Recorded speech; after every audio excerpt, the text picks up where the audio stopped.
João 9, 22, capítulo 9, houve um cego que foi curado e os pais dele, no versículo 22, seus pais disseram isto porque temiam os judeus, porquanto já os judeus tinham resolvido que se alguém confessasse ser ele o Cristo, fosse expulso da sinagoga.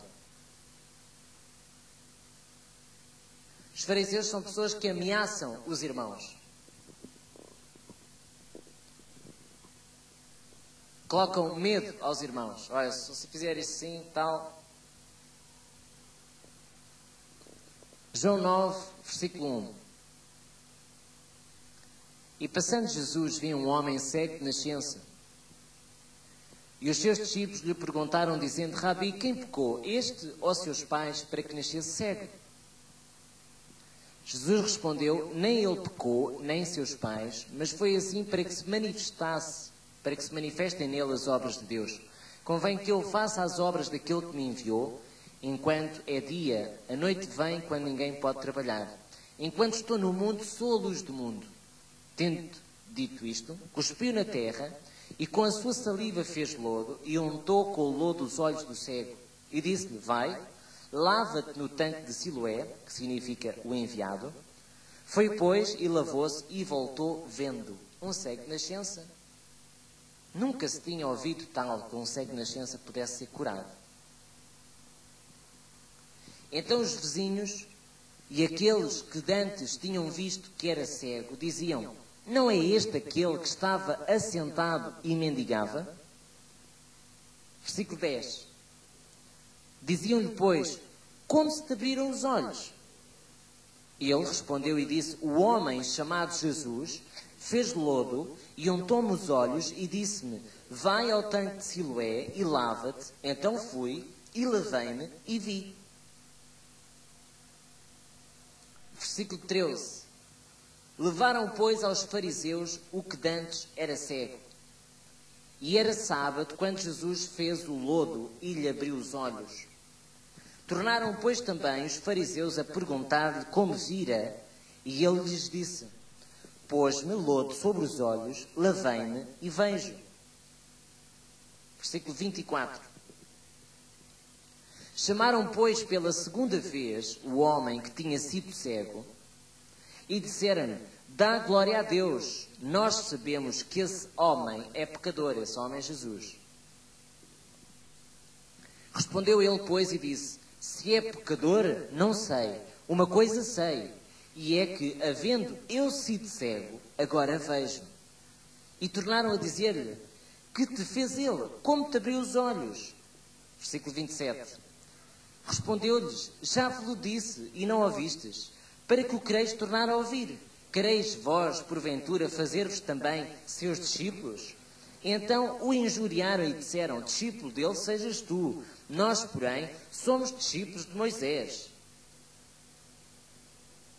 Nós bem sabemos que Deus falou a Moisés, mas este não sabemos de onde é. O homem respondeu e disse-lhes: nisto, pois, está a maravilha, que vós não saibais de onde ele é e me abrisse os olhos. Ora, nós sabemos, vejam bem a tradição, ora, nós sabemos que Deus não ouve a pecadores. Mas, se alguém é temente a Deus e faz a sua vontade, a esse ouve. Desde o princípio do mundo, nunca se ouviu que alguém abrisse os olhos a um cego de nascença. Se este não fosse de Deus, nada poderia fazer.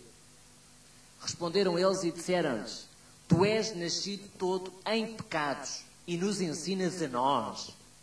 Expulsaram-no. Olharam para o cego e disseram: olha, tu és nascido todo em pecados, porque ele era cego de nascença. E um cego de nascença para os fariseus significava que era uma pessoa que nasceu em pecado, tinha muitos pecados. E Jesus, a resposta a esta coisa da maldição, Jesus diz: olha, nem foi os pais, nem foi ele que pecou, mas ele está assim para que eu manifeste a glória. Ou seja, isto significa que todas as pessoas que se encontram enfermas, encontram-se enfermas porque você não está a fazer o que Deus diz para fazer. Que é ir lá e impor as mãos sobre os enfermos e expulsar os demónios.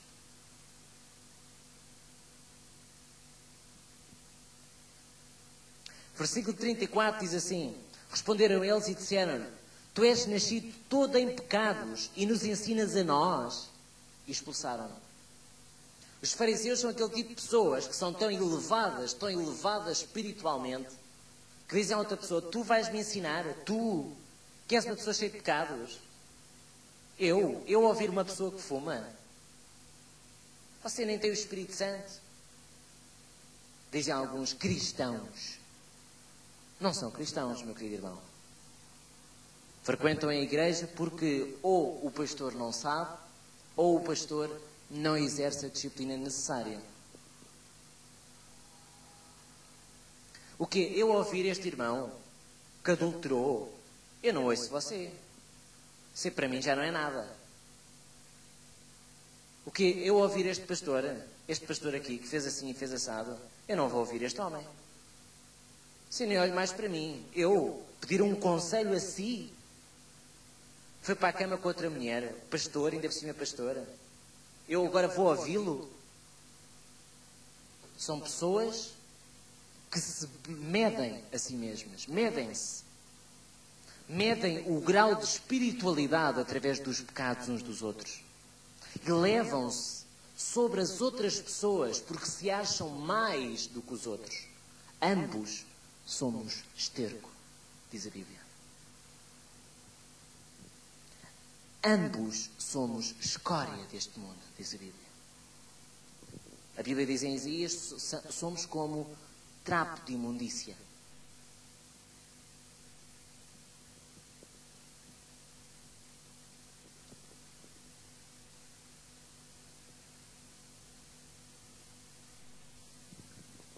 João 9, 28. Então o injuriaram e disseram: discípulo dele sejas tu. Nós, porém, somos discípulos de Moisés. Da Igreja Universal, tu és louco, dizem eles. Eu sou discípulo do pastor tal, não sou desse, do Macedo e tal, essas coisas. Eu ir à Igreja Universal, estás-me a ver com cara de quê? De parvo?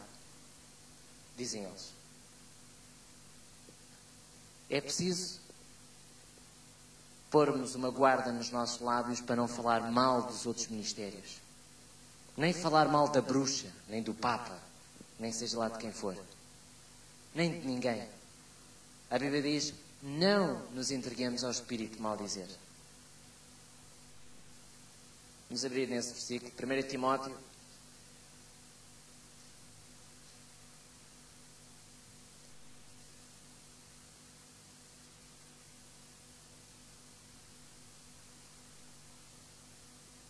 Timóteo 5,14.